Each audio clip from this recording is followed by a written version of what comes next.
How is your campaign going so far? Well, the campaign is going well, but first of all, I'd like to express the Progressive People's Party's appreciation to your show, your program, PM Express, for giving us the platform to express our views and to connect with the Ghanaian public. We always appreciate a platform and a direct opportunity to face up with the public. So we appreciate that. In terms of what the campaign has been about, it has been heartwarming to go to many parts of the country and to find that even before we get there, even places that the PPP hadn't been there directly before, when we get there, the people know Ejumura. They see PPP, they say Party Papa, or they say Prepapa Prepo. Everywhere they know the party. So the recognition, the visibility is good. And what for me is also very important is that in this very short period of time, the Progressive People's Party has been able to connect with a lot of well-meaning, very, very, very well-known local people who have not just joined, but who have subsequently become parliamentary candidates. And that is one of the strengths of the PPP. And I'll give you some examples. You go to Bolga, you'll find a young man who's an investment banker, who's our candidate for Bolga Central. You go to Fantiakwa, and you'll find a reverend who is there, a reverend who teaches school in the UK, who is our candidate there. You go to Adenta, there's a young lawyer there. You go to Isikumodo Bimbrakwa, and there's an educationist who is there. So there's a whole variety of good people with local roots, well known in their communities, who make up the strength of the Progressive People's Party. And then some well-known older people.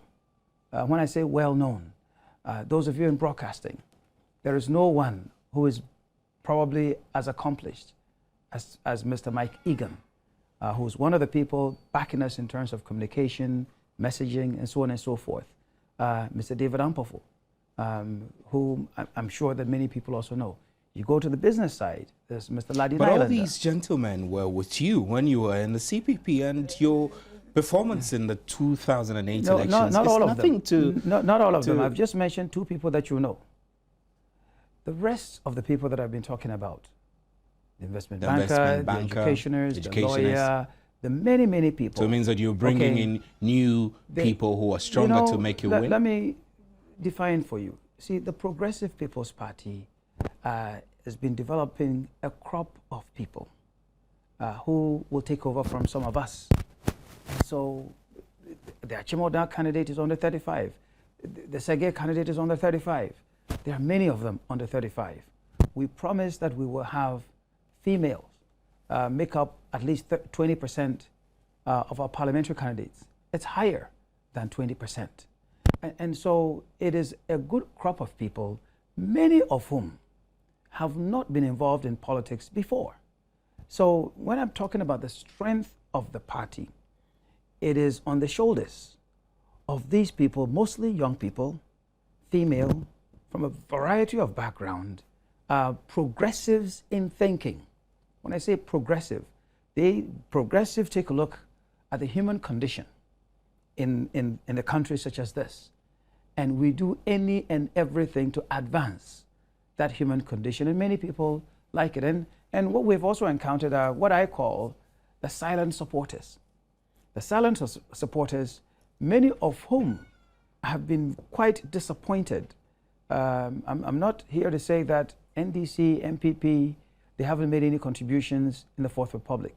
However, the expectations of Ghanaians have been such that they believe that the political parties that have had the opportunity to be in power have not delivered to their satisfaction, and therefore there is great disappointment out there and a wanting for an alternative. So we have taken a path a path that says we will not be part of the blame game. Because I'm sure that even today, if you listen to the airwaves, you'd find that an NPP person is saying that these people are violent. Or an NDC person will also say that you are more violent. Someone will say you are corrupt. The other one will say you are more corrupt. And so people are saying, well, which political party will bring us peace? Which political party will talk about what is it that ails us? What is it that we need? And when they hear us, when they see us, when they encounter us, they say, aha, finally, there's a political party that is not engaged in that blame game and is just talking about what is it that it can do for Ghana. That's what we draw our strength from.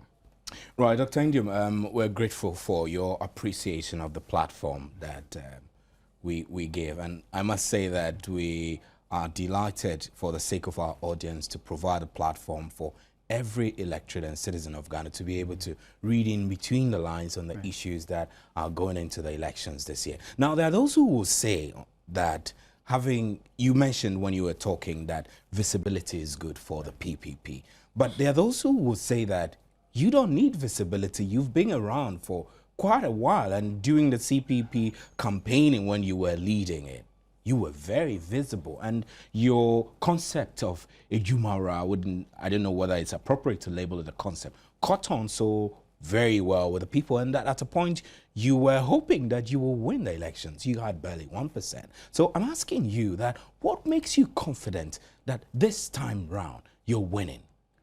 Well, you know, if you go into an election, any competition, anything in life, I'm a business person. I'm a professional management consultant. When you do something and you fail, okay, if you really believe in your cause, what you do is you dust yourself up. You study the situation. You find out what went wrong, what didn't work, what vehicle were you using. You look at the competition. You assess their strength. And if you want to go on with it, then you make changes. I have made changes. Many of the people surrounding me have made changes. If you look at the people surrounding us, it's a whole different cast of characters there. We have people who are very different in outlook. I'm working with a united political party, a group of people who share a common belief in progressiveness. I'm working with men and women that when you see us sitting around the table, you will see that, aha, these people, they can do something for Ghana. So if votes were cast today, what percentage are you hoping that the CPP will claw? Well, let me, did you say CPP? Sorry, the PPP. Aha. Just say pre-papa preku, and you won't make that mistake again. Let me just explain something to you. You know, visibility is good. Being known is good. But you must have roots on the ground. And so what we have been doing, the Progressive People's Party, is making sure that wherever you go in Ghana, we have laid down roots. And so what we've been doing over these past few weeks is going from constituency to constituency, talking to our own people.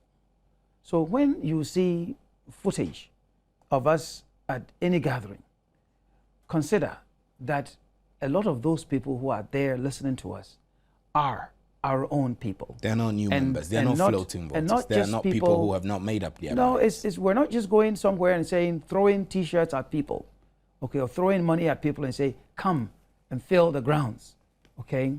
We are talking to people who are ready to go and get votes for us. And then you asked me the question about what the percentage, the PPP? Yeah. Well, let me start from the parliamentary level, because it's very important for a political party like the Progressive People's Party to end up after this election with seats in parliament.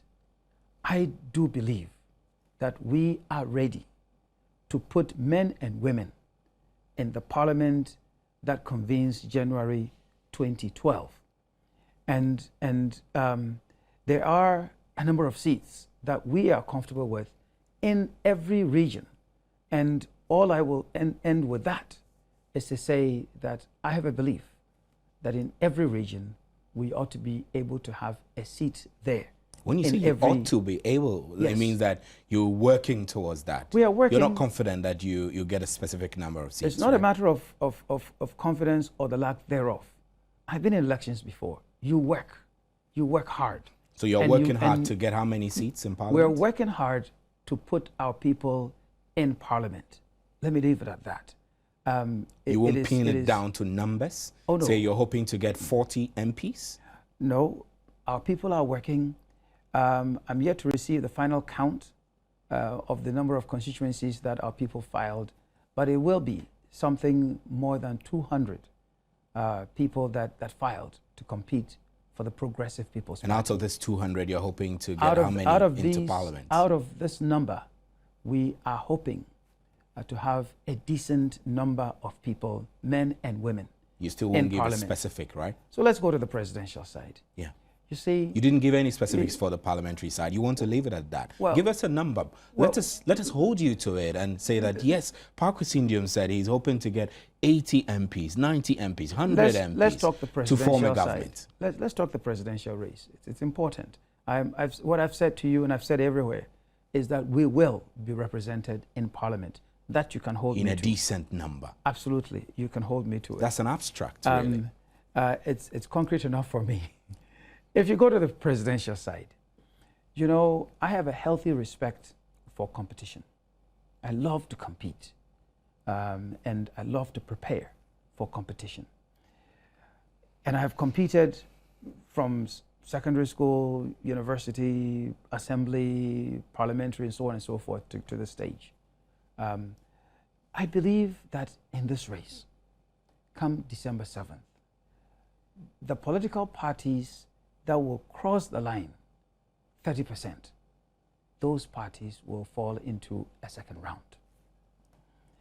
And so we are working hard. It's not a 100% game. You know, some of those other political parties who call themselves... It doesn't look like...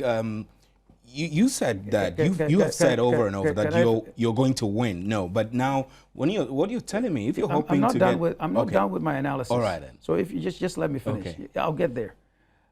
What I'm saying to you is that with the healthy competition, the strong competition that is there, we believe that the party that crosses the 30% line will fall into a second round.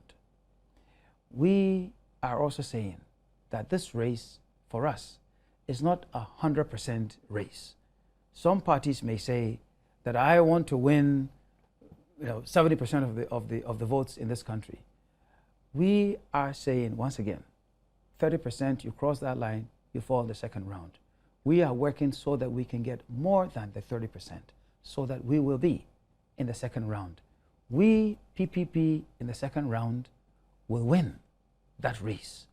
Because you see, Ghanaians know that if they want peace after this election, if they want healthy development in this country, they know that if they want inclusiveness in this society, they cannot count on NDC or MPP because of what they are showing and have been showing, particularly since this 2009 situation came, and particularly since the end of the 2008 election.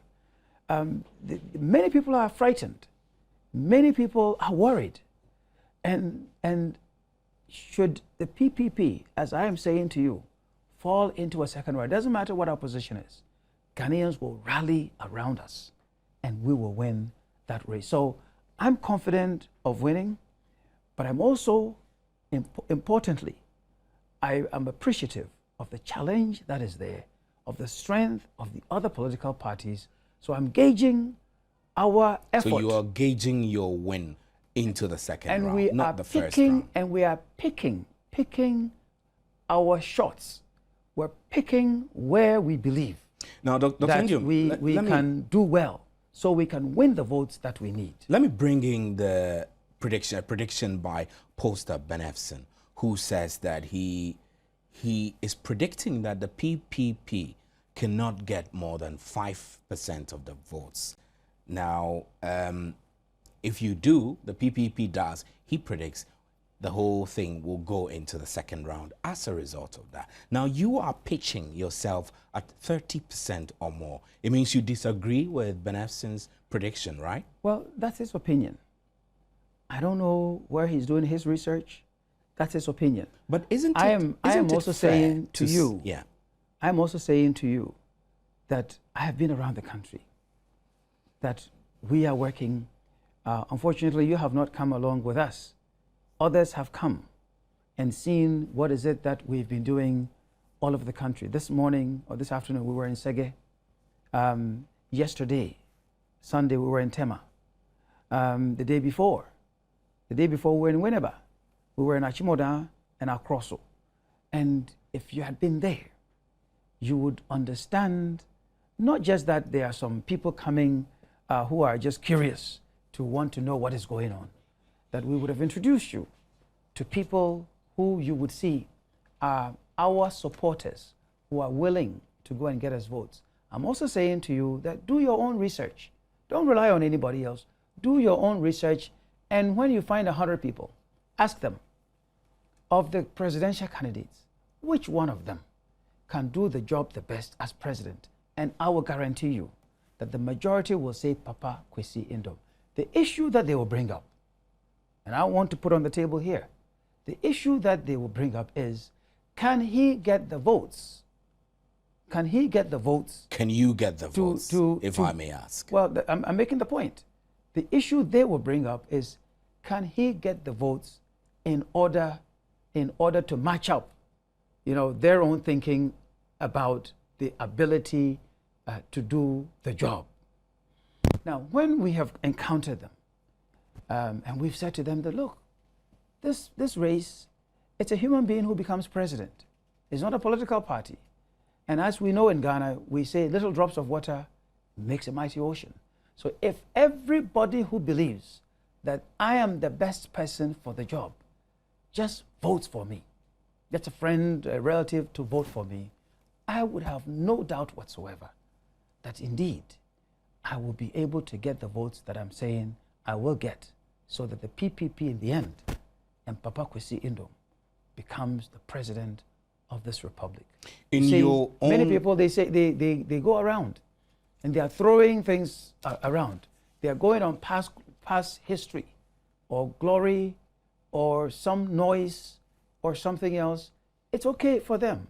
We, as I keep saying to you, we understand the challenge. And so we are working smart. We are going where we need to go. We are picking our shots. And we have got an army of volunteers who are working for us. Dr. Njum, let's now talk about the qualities you bring on board. In your own write-up explaining why you want to be president, you said, and I quote, "I am interested in becoming president because I have something positive to offer my country." What is this, if I may ask? Well, let's get to that. I always say that there are 3 or 4 elements that I bring. Number 1 is my faith. I'm a Christian, and I'm a Catholic at that. But I have a healthy respect for people who are Muslim, Presbyterian, who belong to other faiths, because it is your faith that guides you. It's your faith that makes you treat other people as you want to be treated. It is your faith that also makes you acknowledge when you've done wrong, so that you can correct your mistakes. So my faith, for me, is important. I believe in it. I serve in it. I work with it. That's number 1. Number 2 is what I call family values. Family values. I'm married. I have 4 children. I have been with my wife. First of all, I've known my wife since 1971.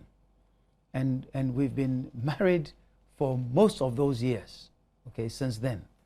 And I have 4 children. We've been able to take care of our children. Our children are self-reliant. My home is peaceful. I have a loving home. And I do believe that a man or a woman who is able to take care of his or her family can now have the moral right to go outside and say, I've been able to take care of my own. Now, let me help take care of others. So I believe in family values. Number three, I really, really, really do believe that public service is something honorable. I'm lucky. I came from Elmina. My father was a teacher. My mother was a teacher. I've been able to rise from where I started and to get to the level where in the US I was a partner with one of the top 3 international management consulting and public accounting firms in the world. So I have been able to rise to this level and I'm okay. I have what I need.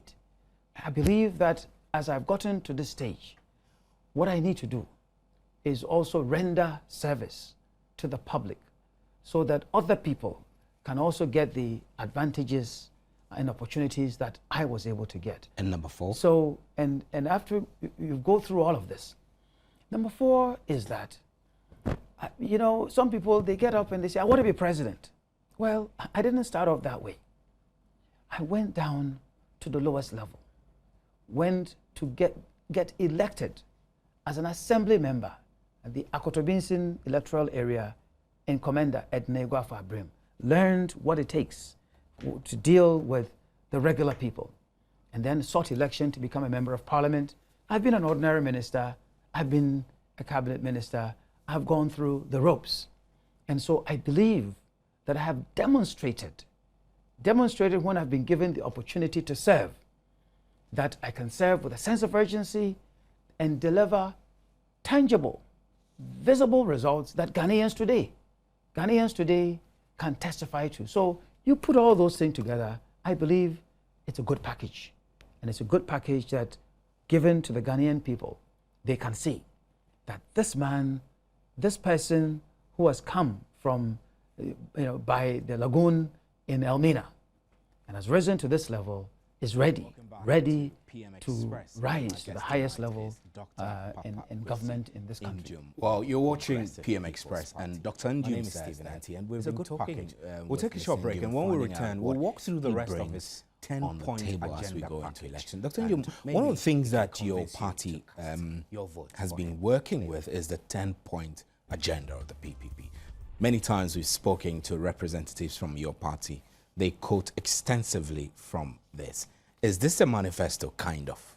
Well, it's not kind of. This is our manifesto. That is all you have? That is our manifesto. We don't believe in making empty promises. We don't believe in having a stack of papers that you really know that you're not going to be able to get through it. Okay?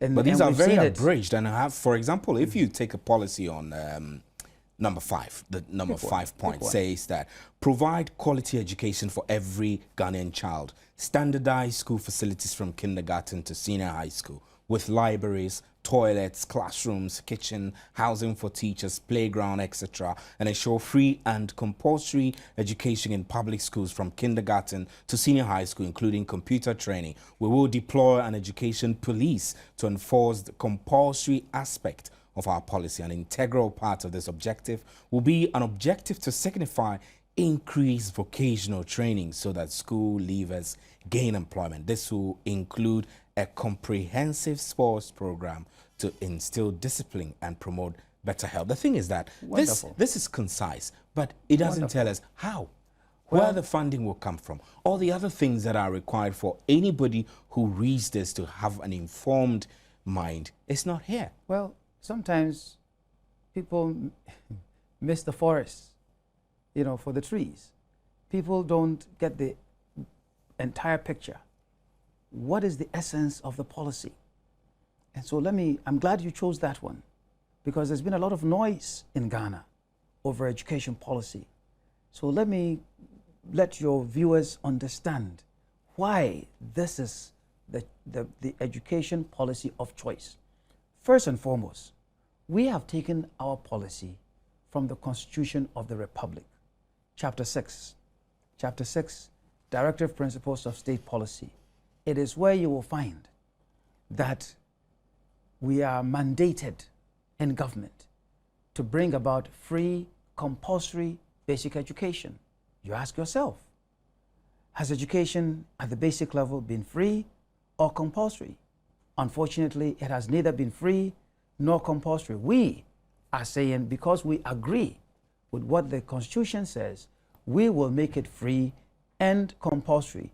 But then we've extended it because we live in a global village. But basic education is relatively free. I mean, relatively devoid of majority of the cost. Government absorbs most costs of basic education. Go to Giza, go to many parts of this country, and go to Kanda.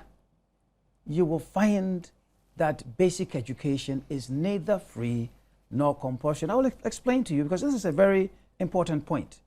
We are and a saying, very important policy for your party as well, right? For the entire country, not just for our party. Because if we have only one cedi left in this country, the PPP will spend it on education. Because education is a great equalizer. It is the one that gives you opportunity. But it's also the one that makes a country competitive. And we live in a world where you have to be competitive. You cannot live in this world and have the overwhelming majority of your children only get a junior high school education. And that is where I want Ghanaians to understand the difference here. It's important. Look, if you take 100 children to go from kindergarten to senior high school, John Mahama says expanding access. Now, what does that mean?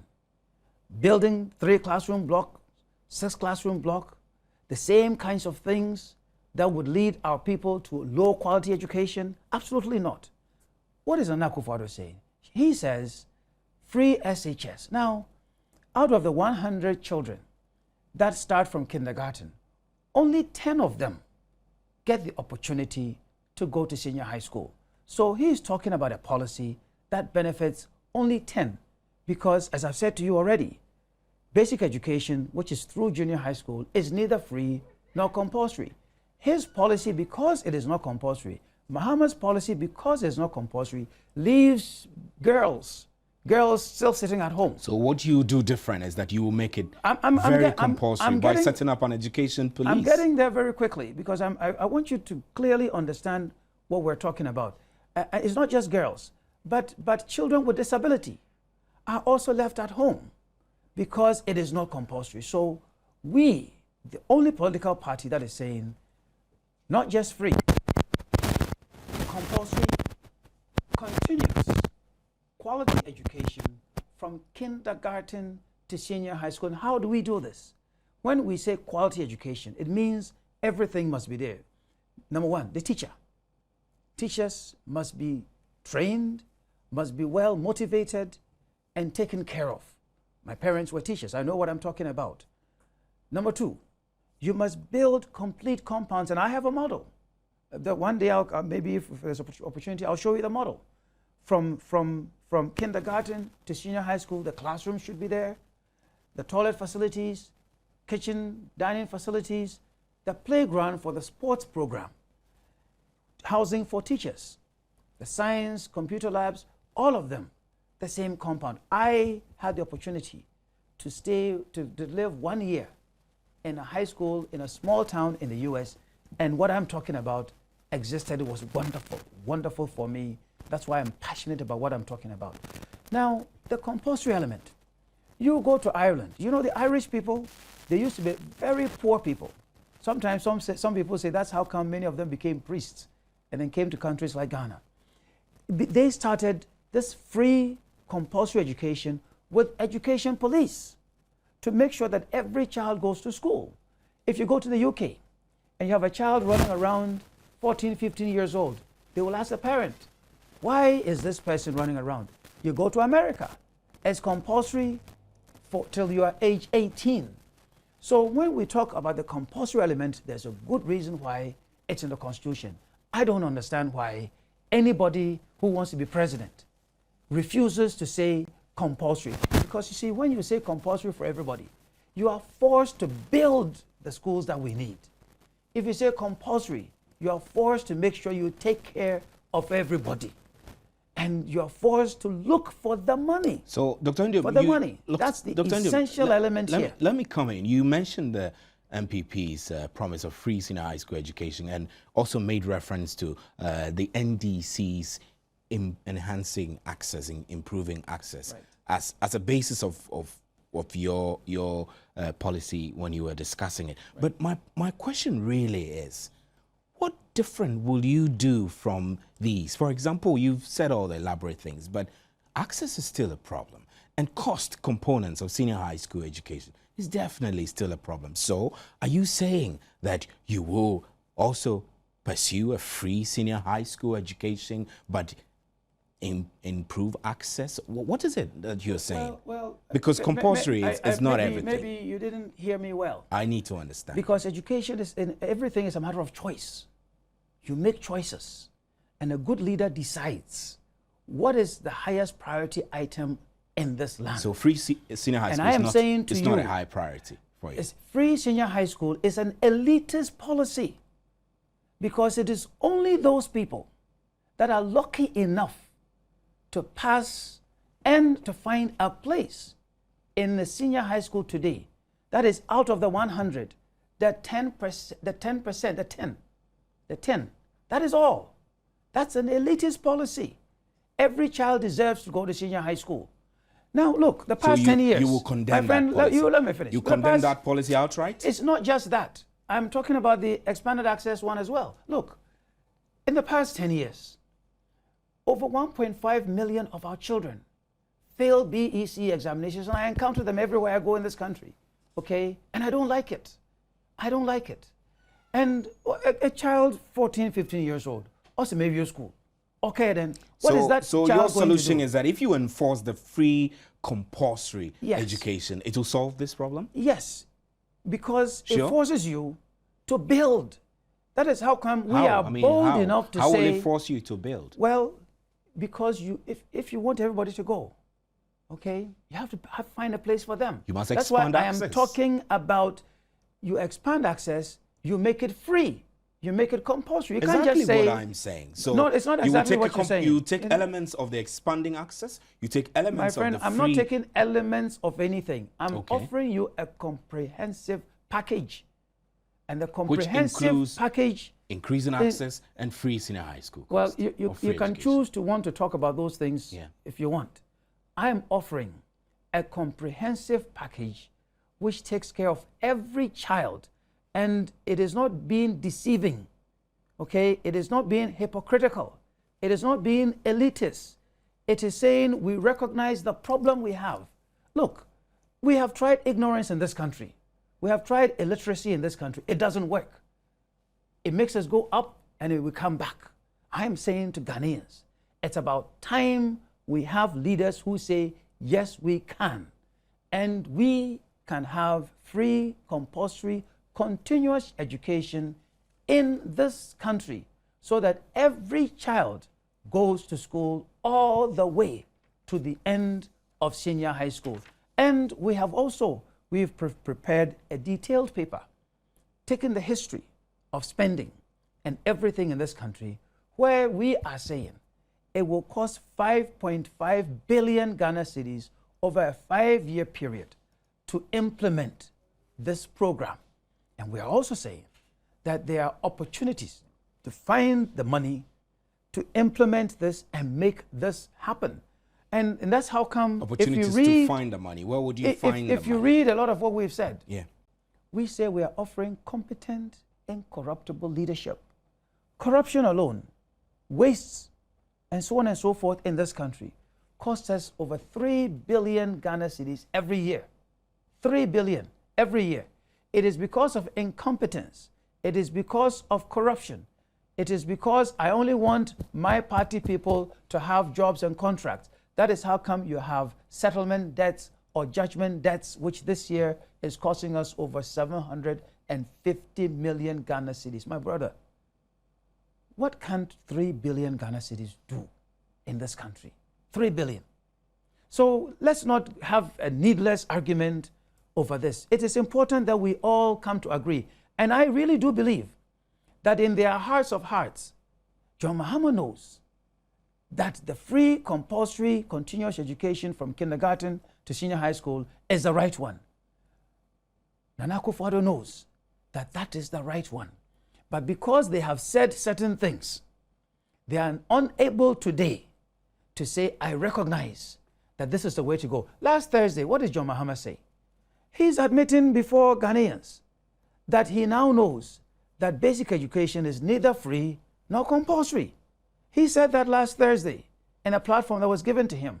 It's not my words, his words. So if he had known that, he had known this, all of this while he has been vice president and president, how come he did not take any steps and hasn't taken any steps to deal with it? And he just continues to say, expand access, when he now admits that it is necessary to make sure that every child at least goes through, in his case, junior high school.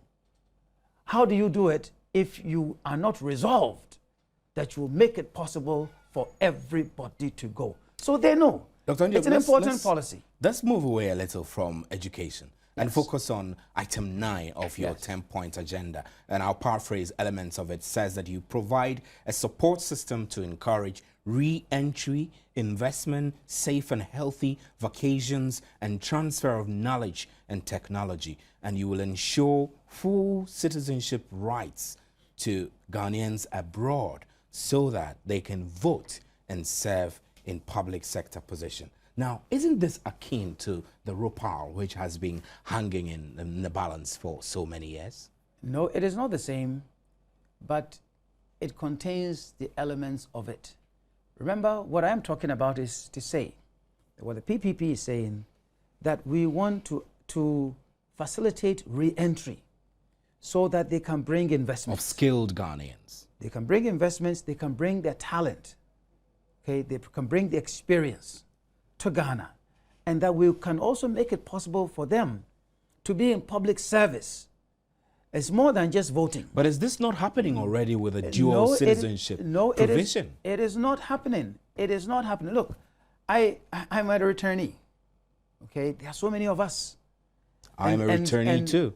And look at what we have been able to do by accomplishing something somewhere, gaining experience somewhere. We didn't choose to stay there. We came back. And there are many of us in technology, in finance. But my point is it not about choice, really? People have a choice to decide whether they will maintain their Ghanaian citizenship or American citizenship. If you are a returnee, you know that in the UK, in the US, there are extenuating circumstances that make it necessary for some people to go and take up dual citizenship. Okay? So we know that. I was lucky, I didn't have to take on dual citizenship. I worked with a green card and I was able to make my way. But not everybody has been as lucky as I have been. But I know that many of them, when you talk to them, the first thing they ask you is, how can I go back to Ghana? And they ask me this several places, millions of times. If we can only find a way, first of all, to make it easier for them to come, they can come and help the ones who are here, the people who have got the local experience, added to all those who have got international experience, Ghana will be better off. And in addition, you see, the ability to vote, the ability to serve, it will be a wonderful experience for Ghana. And I believe that we should open our hearts, we should open up opportunities. So what happens to ROPAL under a PPP government? Well, you know, the implementation of ROPAL lies with the Electoral Commission. A PPP administration will make sure that we resource the Electoral Commission, because it's an issue of resources and making it possible through technology and everything else for the EC to do its job. We will do that so that the EC can get its job done, so Ghanaians abroad can be full citizens once again in this country. But you know, I hope before we end, we can talk about jobs. Because for me, jobs. If you ask me, number one priority, jobs. Number two, jobs. Number three, jobs. And then we get to education and other things. Well, Dr. Njom on PM Express tonight says it's jobs. We'll take a break, and when we return, we'll talk about I want to read some of your messages which are coming in quickly before we jump into job creation and other aspects of our discussion. tonight. This comes from Alfred Mystery Abebio. You say that, Dr. Ndium, please, I would like to know your view on the free senior high school promised by the MPP and your party's manifesto on education. Bernard Nyako says, what will Dr. Ndium do to make education more convenient when he becomes president? And Ohai Ichechuku says, congrats in advance. Let it be to you according to your faith, sir. But let's watch and see as Ghanaians decide their fate come December 7. Good luck, sir. This comes from a viewer from Nigeria. And then Opoku George says, isn't it because Dr. Ndium heard that the MPP's government is bringing free senior high school, that's why he has made it his policy? Or what if not, why didn't he make it his policy in 2008? Honorable Solomon K. Amegavi says PPP will win this year's election because we're tired of this NDC and MPP. And Paul Wills, you write that I would like you to ask the PPP how they're going to raise capital to fulfill their promises. And Kojo Kuampa says that very soon Ghanaians will be tired of MPP and NDC. Then PPP will be the reasonable choice for all. We are behind you, so keep the spirit high and don't give up. This comes from Kojo Kuampa. And Rick Don Mensa says PPP all the way. Mark Eben says, I want Dr. Ndium to answer a question on education. Does he think the figures of the MPP's free education is actually the truth? I think he can still help Ghanaians using the resources he's putting into politics to help the needy, even if he's not a president. Sincerely and honestly, he has good ideas, but I don't believe in him because he was with the MPP when they were looting Ghana. And Nicholas Jemfi says, I think all the flag bearers want the betterment of this nation, and President Mahama says he will dialogue with all the flag bearers to incorporate their policies into there. So I will encourage Dr. Parkwesi Ndium to channel his policies to President Mahama to deliver on it when President Mahama gets the nod. And Yenu Samuel, you say that the issue of graduate scholarship, there is favoritism and chronism at the Scholarship Secretariat. What will you do specifically to ensure that the award of scholarships is done in an open and competitive process to ensure that only deserving students, irrespective of their political colors and place of birth, benefit from it? And Lego One says, Doctor, it seems Ghana's economic system is the socialist and the capitalist type combined, and not the capitalist alone. You also seem to be a good talkative and advocator in the private sector management. I want you to give us your take on the looming issue arising. That's Ghana's economy is very bad. And do you think that a strict capitalist economic system will be the economic repairer? This is from Lego One. He sent this from Swedro. And then Divine Labi Godfrey said, what can you do to help farmers, maize, beans, yam farmers, as compared to cocoa farmers? What policies will you lay down towards our education? It seems some are playing with it. How would you go about completing uncompleted contracts due to change of governments? And Oshegu Ishon says that farmers need help. Dr. Ndium, I think that I'll have to just pause from these messages, and you got a quick reaction to some of them, right? Just a couple of them very Briefly, quickly. yeah. When it comes to education, I just want everybody to understand that in 2008, I said the same thing. I have just emphasized it some more. February this year, when we outdoored the PPP, what you read about education, February this year, that is what we put to the Ghanaian public. Indeed, we had an education paper, a detailed paper in education more than 5 months ago, which was read at a press conference. So we have been consistent because we believe in it and because that is what will save our country.